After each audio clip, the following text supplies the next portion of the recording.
আল্লু অর্জুন 2 দশকে যে সম্মান অর্জন করেছিলেন তা এক রাতেই ধূলিসাৎ হয়ে গিয়েছে। সম্প্রতি এমনই আক্ষেপ করেছিলেন এই তেলেগু সুপারস্টার। কারণ সাম্প্রতিক পরিস্থিতিতে মনে হচ্ছে সরকার বনাম আল্লু অর্জুনের এক যুদ্ধ শুরু হয়ে গিয়েছে। এদিকে আল্লুর 1000 কোটির বাড়ির সামনের আঙিনা তছনছ করে দিয়েছে একদল বিক্ষোভকারী। অন্যদিকে অভিযোগ উঠেছে নারী দর্শক পদদলিত হয়ে মৃত্যুর খবরে আল্লু নাকি খুশি হয়েছিলেন তার সিনেমা এবার হিট হবে বলে। ঠিক কি ঘটছে আল্লু অর্জুনকে কেন্দ্র করে? রাজ্য সরকারই বা কেন আল্লুর বিপক্ষে দাঁড়াচ্ছে? সেই সবকিছুর বিস্তারিত থাকছে আজকের এক্সক্লুসিভ আয়োজনে।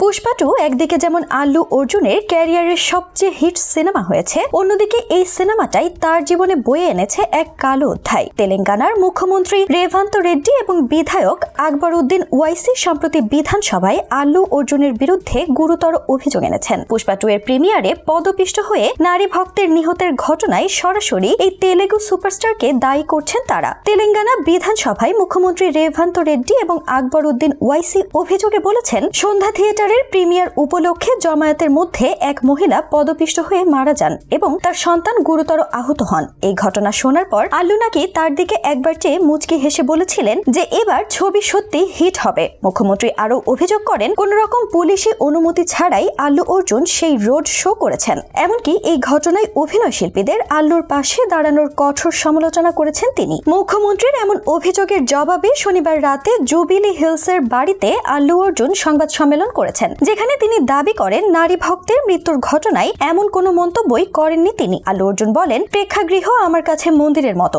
তাই এরকম ঘটনা আমাকে কষ্ট দেয়। কিন্তু এই বিষয়ে প্রচুর ভুল তথ্য রয়েছে, বেশ কিছু বিষয়ে ভুল তথ্য প্রচারিত হচ্ছে। আমি অত্যন্ত অপমানিত বোধ করছি। আর এটা তো স্পষ্ট চরিত্র হননের চেষ্টা। আমাকে মানুষ 20 বছর ধরে চেনে, আমি কি এরকম কথা বলতে পারি? আমি তো নিজের কাজেও যেতে পারছি না। আল্লু আরও বলেন, বিগত 20 বছরে এরকম কোনো ঘটনা ঘটেনি। আমি প্রেক্ষাগৃহে যাওয়ার কথা ভাবলে এতটাও অসচেতন হই না। এদিকে গত রবিবার আল্লু অর্জুনের জুবিলি হিলসের বাড়িতে এই হামলা চালিয়েছেন ওসমানিয়া বিশ্ববিদ্যালয়ের জয়েন্ট অ্যাকশন কমিটির একদল সদস্য। প্ল্যাকার্ড হাতে নিয়ে কয়েকজন ব্যক্তি হঠাৎই জুবিলি হিলসের অভিনেতা আল্লু অর্জুনের বাড়ির গন্ডির মধ্যে ঢুকে পড়েন এবং স্লোগান দিতে শুরু করেন। এদের মধ্যে একজন বাড়ির কম্পাউন্ডে উঠে টমেটো ছুটতে শুরু করেন। নিরাপত্তা কর্মীরা আপত্তি জানালে এবং তাদের পাঁচিল থেকে নামতে বলা হলে বাকবিতণ্ডা শুরু হয়ে যায়। এরপর বিক্ষোভকারীরা পাঁচিল থেকে নেমে নিরাপত্তা কর্মীদের মারধর শুরু করেন। সেখানে র্যাম্প বরাবর রাখা কিছু ফুলের টব নষ্ট করে দেওয়া হয়। ইট ছুটতে থাকেন কিছু বিক্ষোভকারীরা।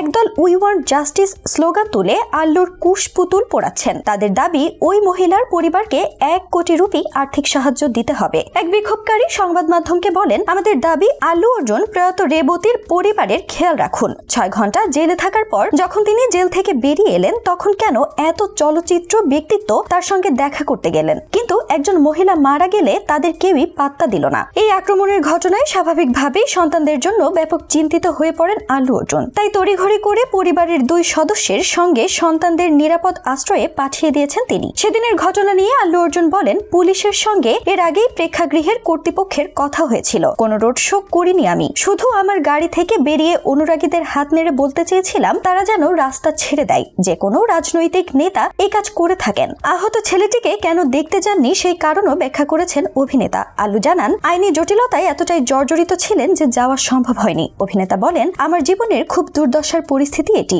নিজেরও একই বয়সের সন্তান রয়েছে, আমিও একজন পিতা। সন্তানের এই অবস্থায় বাবার মনে কি চলতে পারে সেটা স্পষ্টতই বুঝি। আল্লু জানান, আহত ছেলেটির জন্য একটি ফিক্সড ডিপোজিট অ্যাকাউন্ট খোলার পরিকল্পনা রয়েছে। এদিকে আল্লু ভক্তদের দাবি, কোনো রাজনৈতিক উদ্দেশ্যেই এই ঘটনাকে বড় আকারে সামনে আনছেন রাজ্য সরকার।